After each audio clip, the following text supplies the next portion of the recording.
भगवान राधा गोविंद की वांग्मयी प्रतिमूर्ति श्रीमद् भागवत कथा आप सभी के इस गांव देवठा की पावन धरा पर विराजमान होकर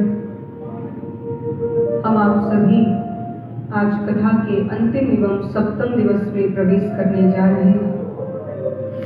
आइए सभी अपने मन एवं चित्त को भागवत में लेकर चलेंगे और भागवत को श्रवण करेंगे। कल यहाँ पर हम आप सभी ने श्रीमद् भागवत के माध्यम से भगवान की अनन्य कथाओं का श्रवण किया। भगवान रुक्मिणी जी का हरण करके द्वारिका लेकर गए। द्वारिका में बड़े ही धूमधाम के साथ नारायण का विवाह लक्ष्मी के साथ संपन्न हुआ।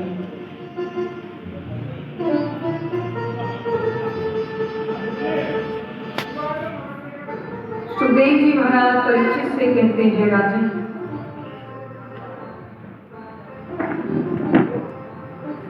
हम संसार में अपनी बेटी हर किसी को बना सकते, बेटी आप किसी को भी बना सकते। केवल आप अपनी बेटी को नहीं, आप दूसरों की बेटी को भी बेटी बना सकते, उसको भी बेटी की तरह ट्रीट आप कर सकते हो। आप संसार में अपनी माँ को तो माँ बना ही सकते हो, दूसरों को भी माँ बना सकते हो, उनसे भी माँ बोल सकते हो। लेकिन बात जब पत्नी पर आती है तो पत्नी एक ही होती है और एक ही होनी चाहिए। क्या हर स्त्री को आप पत्नी बना सकते हो? क्या हर स्त्री को आप उस दृष्टि से देख सकते हो? ये बहुत गलत है, ये जघन्य अपराध है।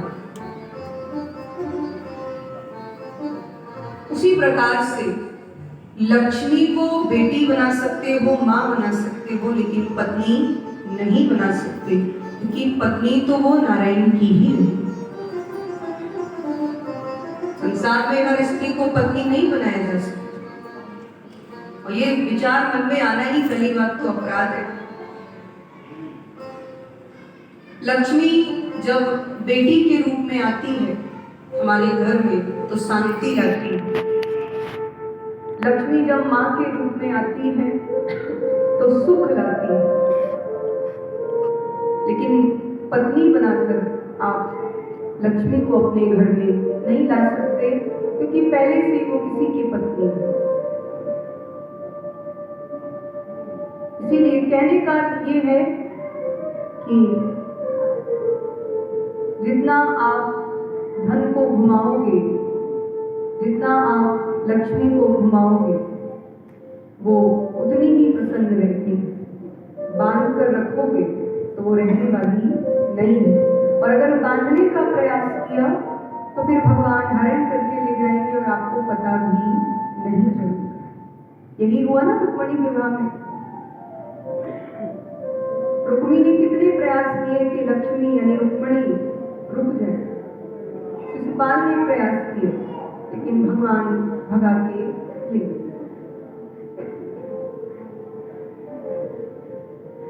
इसीलिए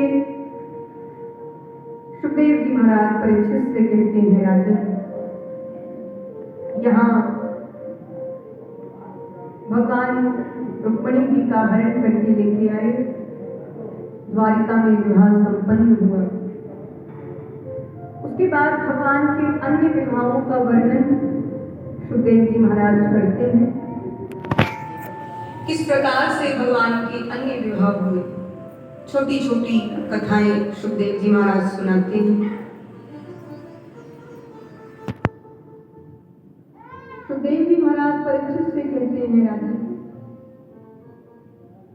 माता रुक्मिणी के प्रथम पुत्र हुए प्रद्युम्न।